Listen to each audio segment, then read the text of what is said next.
Imagina que es 1922. Estás en una sala de juntas en Berlín. Fuera de la ventana, la ciudad bulle. Los tranvías funcionan a tiempo. Las panaderías abren por la mañana. Los trabajadores cobran sus salarios cada viernes. Los periódicos dicen que la economía se está recuperando. La guerra ha terminado. Las cosas están mejorando. Pero dentro de esta sala, un hombre llamado Hugo Stines está haciendo algo que no tiene sentido para nadie que lo observe. Está pidiendo prestadas enormes sumas de marcos alemanes, millones sobre millones, y usándolos para comprar todo lo que puede conseguir. Fábricas, minas de carbón, líneas navieras, hoteles, periódicos, terrenos forestales, acerías. Está comprando tan agresiva, tan implacablemente, que la prensa alemana empieza a llamarlo un loco. Algunos lo llaman codicioso, otros lo llaman imprudente. Unos pocos lo llaman traidor en voz baja. En 18 meses, el marco alemán se desploma. No declina, se desploma. Una barra de pan que costaba 160 marcos a finales de 1922 cuesta 200.000 millones de marcos en noviembre de 1923. Los trabajadores que ahorraron toda su vida ven cómo sus cuentas bancarias pierden todo su valor en semanas. Los pensionistas se mueren de hambre. La clase media es destruida, no a lo largo de una generación, sino en un solo otoño. Y Hugo Stines, sus deudas, esos millones que pidió prestados, ahora son pagaderos en papel sin valor. Los paga prácticamente por nada. Pero las fábricas, las minas, la tierra, el acero, siguen ahí, reales, tangibles, productivas. Emerge del colapso como el industrial más poderoso de Alemania. No tuvo suerte, no apostó. Simplemente entendió lo que se avecinaba y convirtió el papel en sustancia antes de que los demás se dieran cuenta de que el papel estaba muriendo. Esta no es una historia sobre un hombre inteligente. Esto es un patrón. Y se repite a lo largo de los siglos, a través de los continentes, en cada sistema monetario que alguna vez se ha roto. Antes de cada gran colapso económico, hay una migración silenciosa de riqueza, no ruidosa, no obvia, no anunciada en las noticias de la tarde. Las personas que ya tienen capital comienzan a convertirlo de los instrumentos financieros en los que confía el público en general, a un conjunto muy específico de activos en los que la mayoría de la gente no piensa hasta que es demasiado tarde. Esto no es teoría. Es historia documentada, y una vez que ves el patrón, no puedes dejar de verlo. Para entender lo que compran los ricos antes de un colapso, primero tienes que entender lo que venden, y para entender lo que venden, tienes que entender lo que la mayoría de la gente cree sobre el dinero, y por qué esa creencia es lo primero que se rompe. La mayoría de la gente piensa que riqueza y dinero son lo mismo. No lo son. El dinero es una promesa. La riqueza es aquello por lo que se supone que la promesa es canjeable. Cuando tienes $1 o €1 o un bono o una participación en un fondo, tienes una promesa. Una promesa de que en algún momento futuro, este trozo de papel, este número en una pantalla, podrá intercambiarse por algo real. Alimentos, energía, tierra, vivienda, mano de obra. Todo el sistema financiero se basa en la suposición de que esas promesas serán cumplidas, de que el número en tu cuenta de jubilación significa algo, de que el bono del gobierno en tu fondo de pensiones será pagado, de que la moneda en tu cuenta de ahorros seguirá comprando alimentos el año que viene. Y la mayor parte del tiempo, para la mayoría de la gente, esa suposición se mantiene. El sistema funciona, las promesas se cumplen, el pan se compra. Pero los ricos, los verdaderamente ricos, no los que tienen altos ingresos que gastan lo que ganan, sino las personas que han mantenido y hecho crecer capital a lo largo de generaciones, operan bajo una suposición completamente diferente. Saben que las promesas solo son tan buenas como el sistema que las hace cumplir. Y vigilan ese sistema más de cerca que nadie.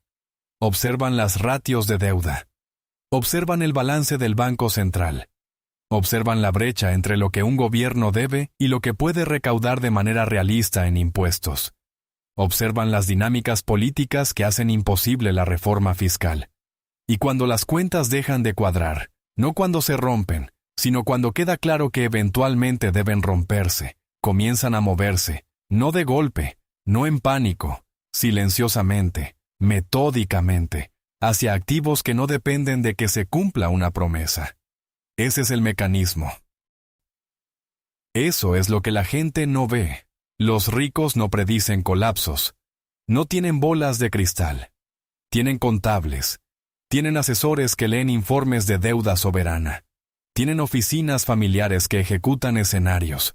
Y cuando los escenarios empiezan a converger en el mismo resultado, que el acuerdo monetario existente es insostenible, rotan del papel a la sustancia. Hablemos de cómo es esa sustancia porque es notablemente consistente. No importa la época, no importa el país, no importa el tipo específico de crisis, la primera clase de activos y la más consistentemente histórica es la tierra. No bienes raíces en el sentido especulativo, no condominios y mercados urbanos sobrecalentados. Tierra, tierra agrícola, tierra productiva, madera, derechos de agua, suelo que puede producir alimentos. En cada una de las principales crisis monetarias y colapsos económicos de los últimos 300 años, existe un patrón documentado de individuos y familias adineradas que aumentan la adquisición de tierras de cultivo en los años inmediatamente anteriores al colapso. En la Alemania de Weimar, no fue solo Stines, la aristocracia Junker, la antigua clase terrateniente prusiana, fue uno de los pocos grupos que sobrevivió intacto a la hiperinflación. Su riqueza estaba en la tierra, en el suelo, en el trigo y el centeno, y el suelo, en el trigo y el centeno y el ganado. Mientras los ahorradores urbanos lo perdían todo, los terratenientes simplemente seguían produciendo. ¿La moneda cambió? La tierra no. En Argentina, y esto vale la pena estudiarlo de cerca porque Argentina ha experimentado más crisis monetarias que casi cualquier nación moderna, el patrón es casi idéntico. Antes del colapso de 2001, cuando el peso se desvinculó del dólar y perdió aproximadamente el 75% de su valor en meses, las familias argentinas adineradas ya llevaban años acumulando estancias, grandes propiedades agrícolas en las pampas. No estaban especulando con los precios de la tierra. Estaban saliendo del peso. La tierra era el vehículo, no la inversión. En Zimbabue, durante el colapso hiperinflacionario de 2007 a 2009, aquellos que poseían tierras de cultivo productivas, particularmente en los pocos casos en que no fueron incautadas, vieron preservada su riqueza real, mientras que el dólar zimbabuense se volvió literalmente inútil. El país imprimió un billete de $100 billones. No podía comprar un billete de autobús, pero un acre de tierra cultivable todavía producía maíz. En Estados Unidos, más recientemente, algo interesante ha estado sucediendo. En los últimos 15 años, los multimillonarios han estado acumulando discretamente tierras de cultivo a un ritmo sin precedentes. Bill Gates es ahora el mayor propietario privado de tierras de cultivo en Estados Unidos, con más de 270,000 acres en docenas de estados. Ted Turner posee aproximadamente 2 millones de acres. John Malone, el multimillonario de los medios, posee 2,2 millones de acres, un área más grande que Delaware y Rhode Island combinados. Los principales inversores institucionales, fondos de pensiones, fondos soberanos de riqueza, oficinas familiares, han estado aumentando constantemente sus asignaciones a tierras de cultivo desde la crisis financiera de 2008. Ahora bien, esto no quiere decir que estos individuos estén prediciendo un colapso inminente. Pero sí quiere decir que están haciendo exactamente lo que los individuos ricos siempre han hecho en las últimas etapas de un ciclo de deuda: convertir reclamaciones financieras en productividad física. Están comprando lo que permanece cuando el sistema que denomina el valor se reinicia. Piensa en lo que representa la tierra de cultivo. produce alimentos, el producto más inelástico de la Tierra. Se aprecia en términos reales durante los periodos inflacionarios. No se puede imprimir, no se puede crear digitalmente, no puede ser devaluada por un banco central. Es, en el sentido más literal, la verdad fundamental. La segunda clase de activos es el oro. Y aquí la historia es tan abrumadora que ignorarla requiere un esfuerzo deliberado. El oro no es una especulación, no es una cobertura, no es un comercio. El oro es aquello a lo que el dinero vuelve cuando la confianza en las instituciones falla. Esta no es una afirmación filosófica, es una observación empírica extraída de 5.000 años de historia económica registrada. Antes del colapso del denario romano, que fue sistemáticamente devaluado de plata casi pura bajo Augusto, a menos del 5% de plata a finales del siglo III, los senadores romanos y los patricios ricos ya habían estado acumulando aurei de oro y convirtiendo su riqueza en propiedades territoriales. El soldado común, pagado en denarios cada vez más inútiles, apenas podía permitirse el grano. El senador que poseía oro y tierras simplemente esperó. Antes de la Revolución Francesa, en los años previos a 1789, la aristocracia francesa, consciente de que el sistema de asignados era insostenible, trasladó porciones significativas de su riqueza a oro, joyas y activos extranjeros. Muchos de ellos transfirieron oro a bancos en Londres y Ginebra, no porque predijeran la revolución, sino porque entendían que la posición fiscal de la corona francesa era terminal. La monarquía debía más de lo que jamás podría pagar. La moneda tenía que romperse. El oro era la salida. En la década de 1930, a medida que la Gran Depresión se profundizaba y el sistema bancario estadounidense comenzaba a fallar, aquellos con medios se movieron fuertemente hacia el oro. Para 1933, la salida de oro del sistema bancario era tan severa que Franklin Roosevelt firmó la Orden Ejecutiva 6102, ilegalizando la posesión de oro monetario por parte de ciudadanos privados. Piensa en lo que eso significa. El gobierno no prohibió el oro porque fuera irrelevante. Prohibió el oro porque demasiadas personas lo estaban eligiendo en lugar del dólar. Los ricos estaban votando con sus bóvedas, y el gobierno tuvo que detenerlos para evitar que todo el sistema monetario se agotara. En 1971, cuando Richard Nixon cerró la ventana de oro, poniendo fin a la capacidad de los gobiernos extranjeros de canjear dólares por oro, el precio del oro se fijó en $35 la onza. Para 1980, había alcanzado los $850. Eso no es un rendimiento, eso es una nueva valoración de todo lo denominado en dólares. Las personas que poseían oro antes de 1971 no ganaron dinero, preservaron su riqueza mientras la vara de medir se encogía. Hoy en día, los propios bancos centrales están comprando oro al ritmo más rápido en décadas. En 2022 y 2023, las compras globales de oro por parte de los bancos centrales superaron las 1.000 toneladas al año, cifras no vistas desde la década de 1960. China, Rusia, India, Turquía, Polonia, Singapur, todos están acumulando. No se trata de inversores minoristas siguiendo una tendencia. Se trata de instituciones soberanas con equipos de economistas que ven cómo se ven las matemáticas de la deuda, y están haciendo exactamente lo que los individuos ricos siempre han hecho antes de un reinicio. Están convirtiendo reclamaciones de papel en el único activo monetario que no conlleva riesgo de contraparte. Deja que eso cale. Las instituciones que emiten el papel son ellas mismas las que compran el metal. El tercer activo, y uno que a menudo sorprende a la gente, es el arte. Arte fino, pinturas de primera categoría, antigüedades raras, esculturas de calidad de museo. La mayoría de la gente piensa en coleccionar arte como un pasatiempo de los ultrarricos, un ejercicio de vanidad, algo que hacen los multimillonarios porque se han quedado sin cosas que comprar. Eso es un malentendido. El arte al más alto nivel funciona como una reserva de valor portátil, no registrada, transferible internacionalmente, que existe fuera del sistema bancario. Una pintura de Monet no tiene un símbolo bursátil. No aparece en el balance de un banco. No se informa automáticamente a las autoridades fiscales, como lo hace una cuenta de corretaje.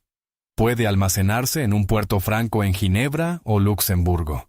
Una instalación de almacenamiento libre de impuestos y aduanas donde miles de millones de dólares en arte se encuentran en bóvedas con clima controlado, invisibles para el público, sin informar a ningún gobierno. Antes de la crisis financiera de 2008, los precios de las subastas de arte en Christie's y Sotheby's batieron récord tras récord.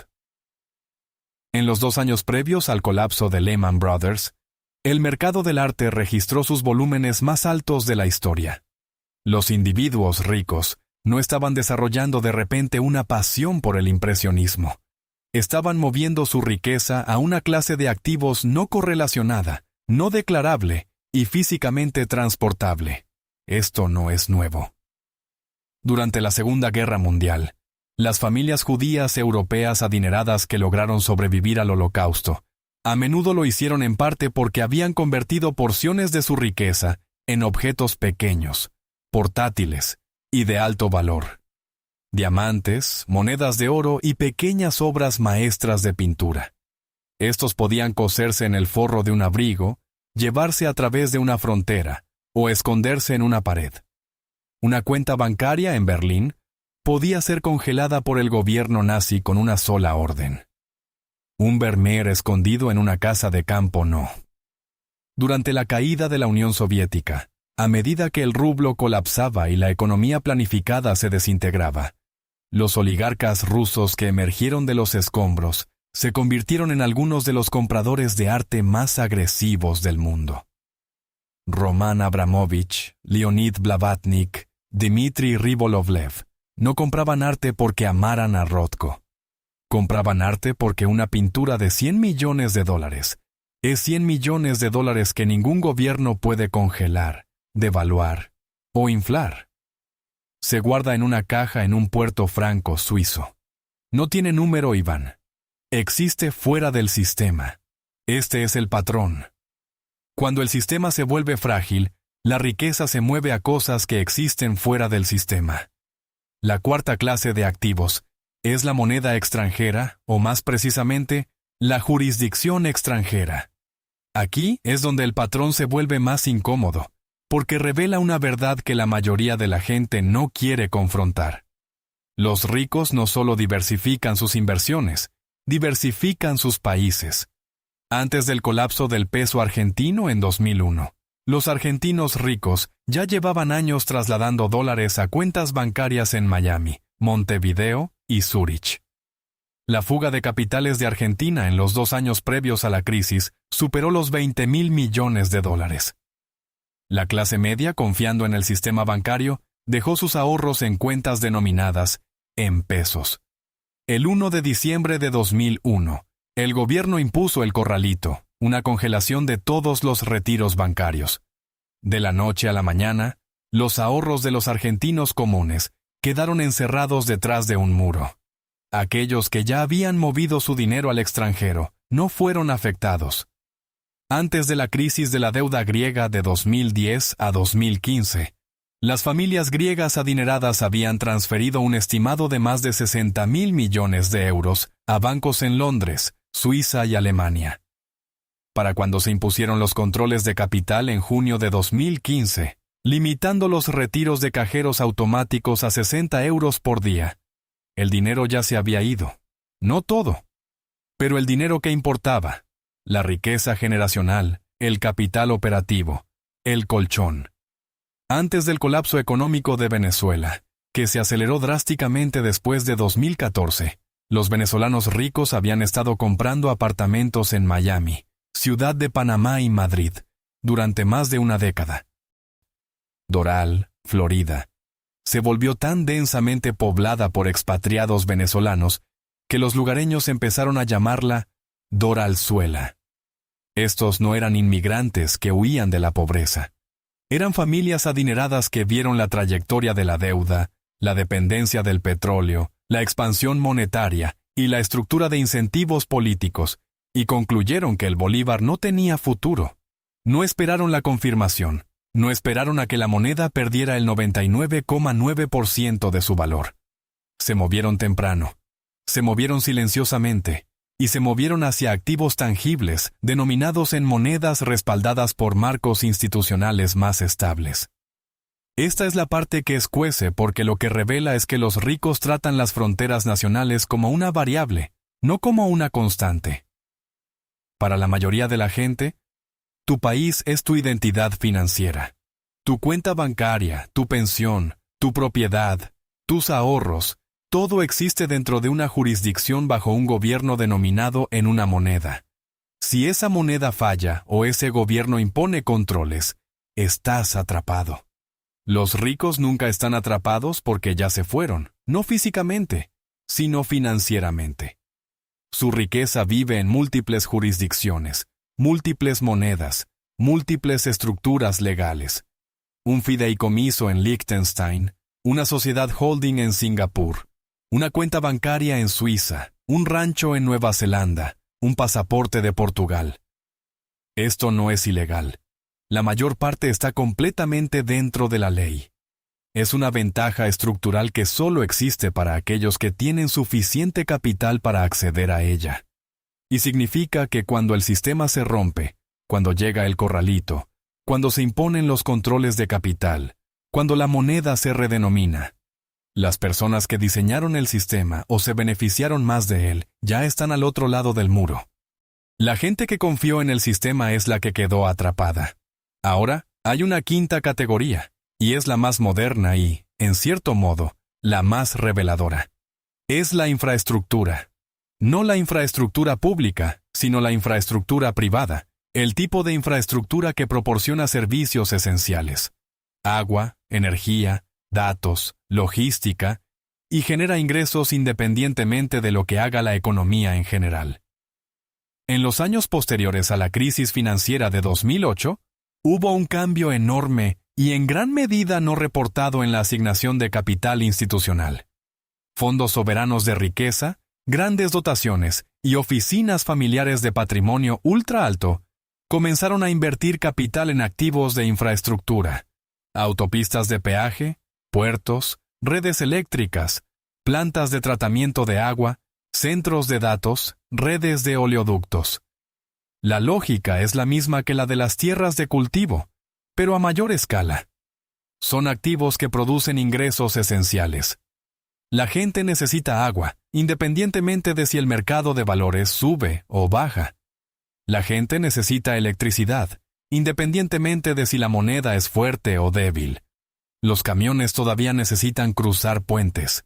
Los barcos todavía necesitan atracar. Los datos todavía necesitan ser almacenados. Cuando eres dueño de la infraestructura, no solo sobrevives a un colapso, posees los puntos de estrangulamiento de los que todos los demás dependen durante la recuperación. Te conviertes, en efecto, en un recaudador de impuestos privado, no a través de la autoridad gubernamental, sino a través de la propiedad de los sistemas, sin los cuales la sociedad no puede funcionar. Esto es lo que sucedió en la era de la privatización postsoviética.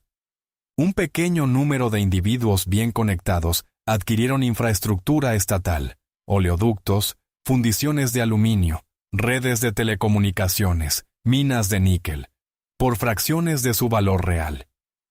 En una década, esos individuos se convirtieron en los oligarcas. No porque fueran más inteligentes, no porque trabajaran más duro, sino porque entendieron que cuando un sistema se reinicia, la persona que posee la infraestructura física posee el siguiente sistema. El mismo patrón se repitió en la Gran Bretaña de posguerra. El mismo patrón se repitió durante las consolidaciones ferroviarias de la Edad Dorada estadounidense.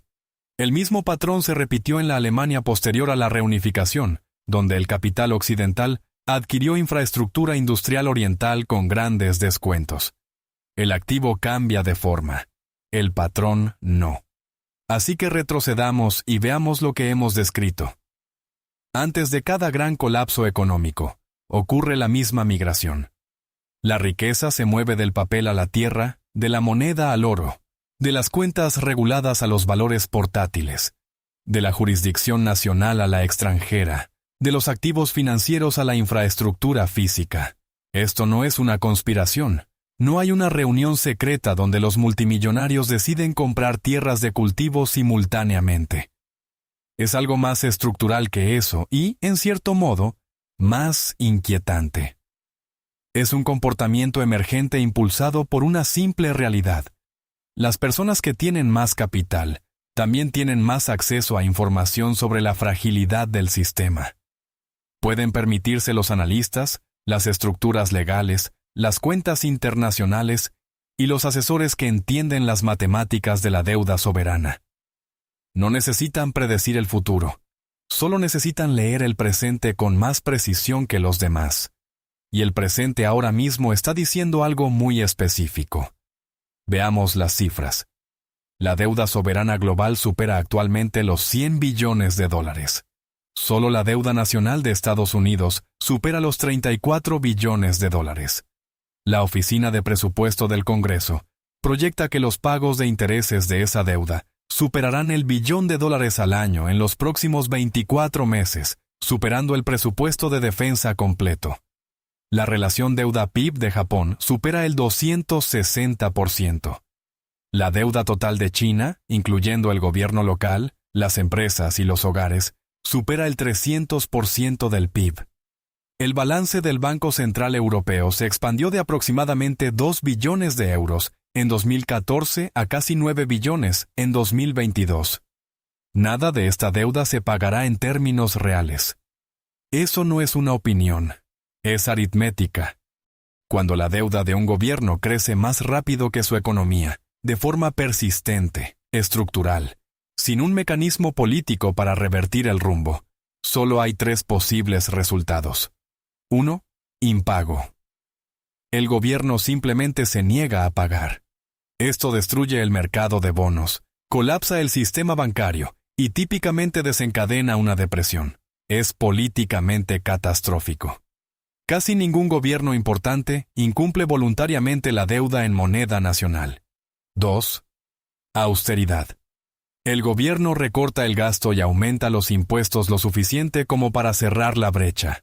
Esto requiere reducir las pensiones, la atención médica, el gasto militar y los programas sociales simultáneamente, mientras se aumenta la carga fiscal sobre la población. Es económicamente doloroso y políticamente casi imposible en una democracia. Los votantes destituyen a cualquier gobierno que lo intente. Grecia lo intentó bajo la supervisión de la Troika y resultó en una contracción del 25% del PIB y un malestar social que casi destruye el país. 3.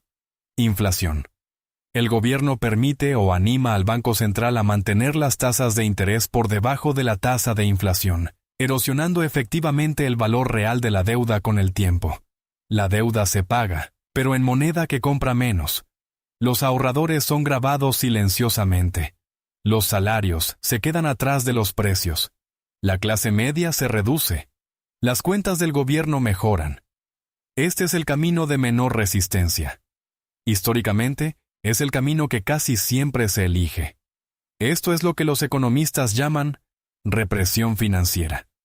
Fue la estrategia utilizada por Estados Unidos y Gran Bretaña después de la Segunda Guerra Mundial para reducir las relaciones deuda-PIB, que habían alcanzado más del 100%.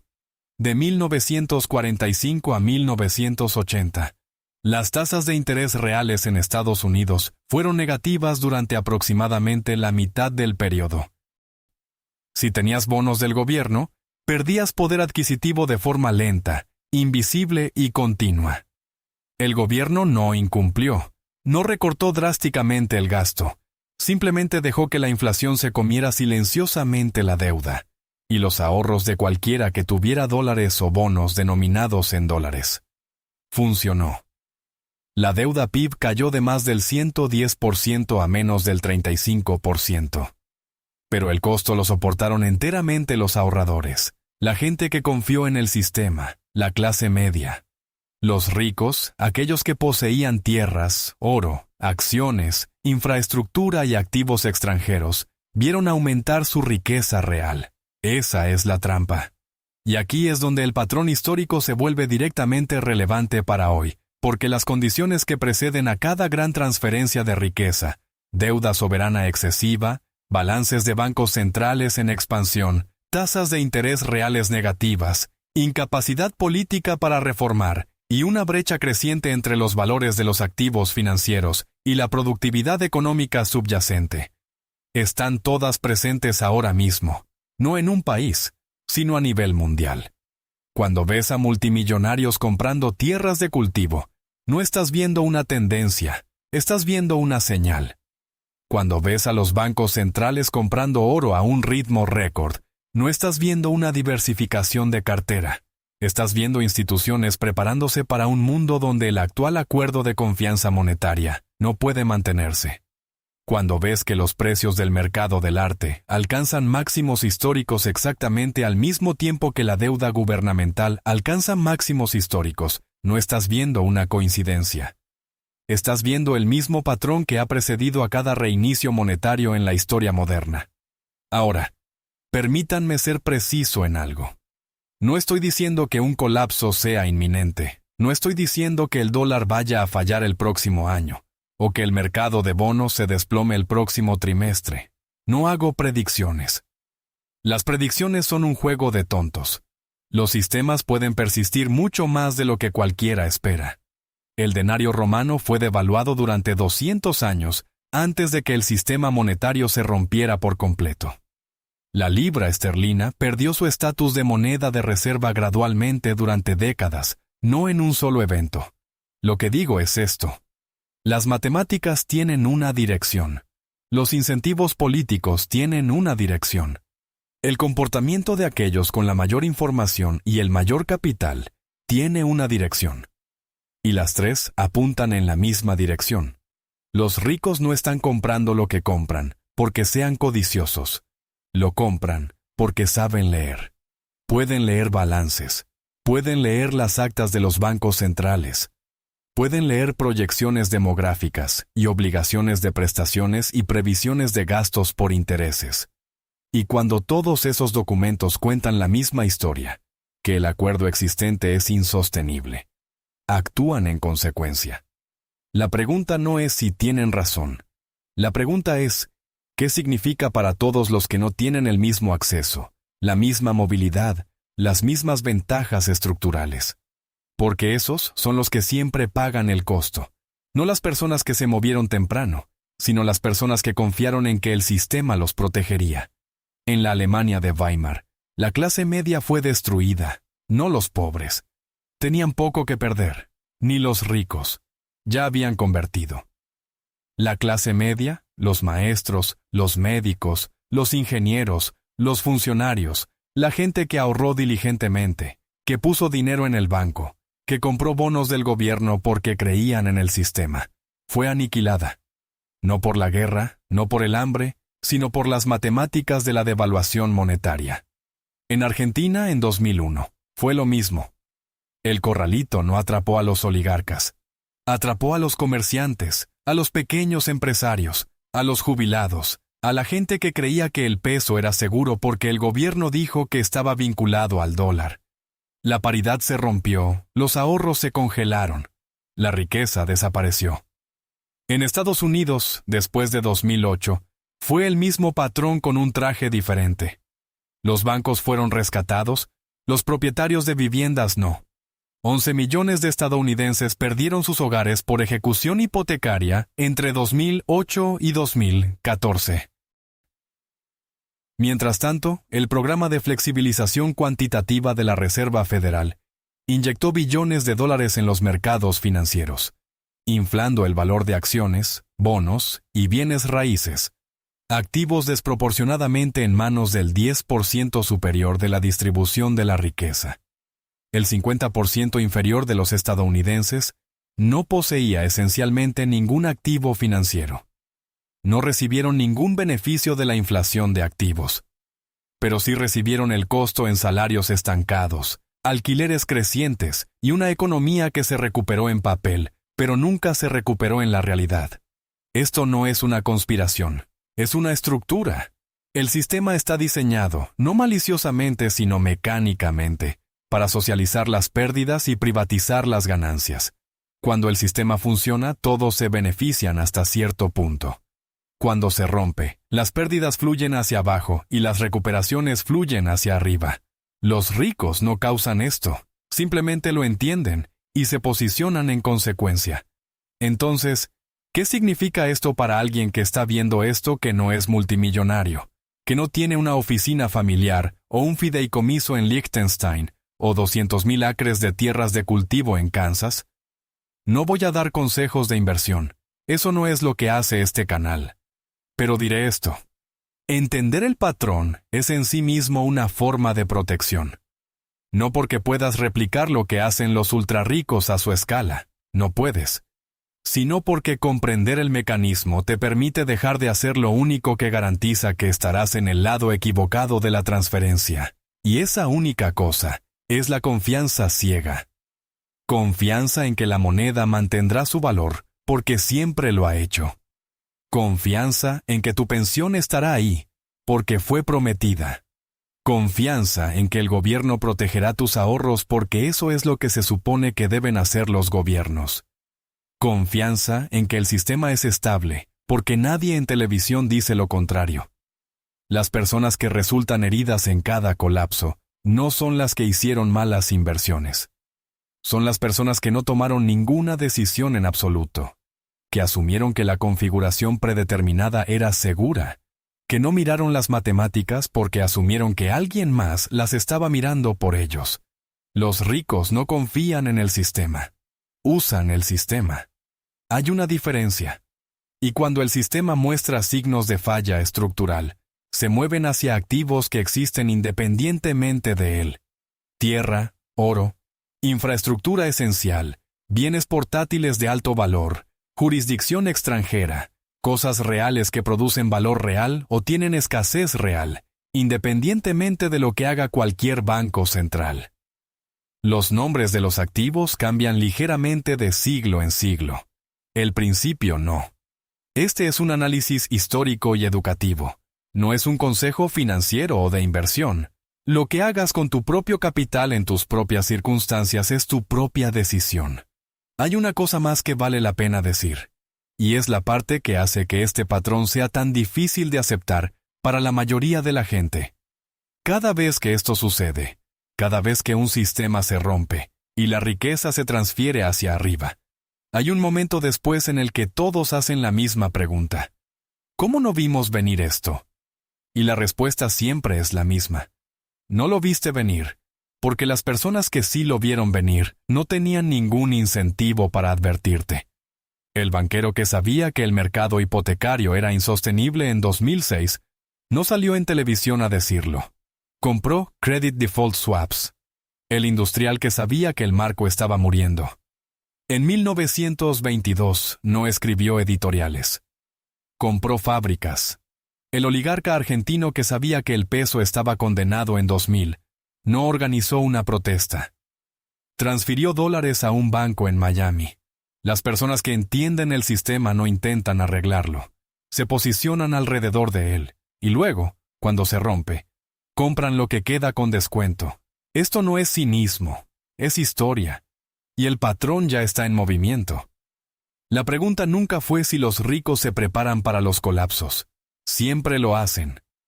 La única pregunta que importa, es si entiendes lo que ellos ya saben. Y si no lo haces, ¿de quién es la culpa? Este canal no existe para decirte qué comprar.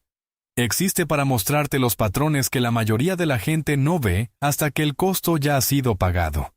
Si este análisis ha cambiado la forma en que ves los sistemas financieros en los que confías, suscríbete y dale me gusta al canal. Estamos desenterrando la historia que intentaron enterrar. Siembra las semillas para tu futuro. El próximo tesoro de conocimientos se abrirá pronto.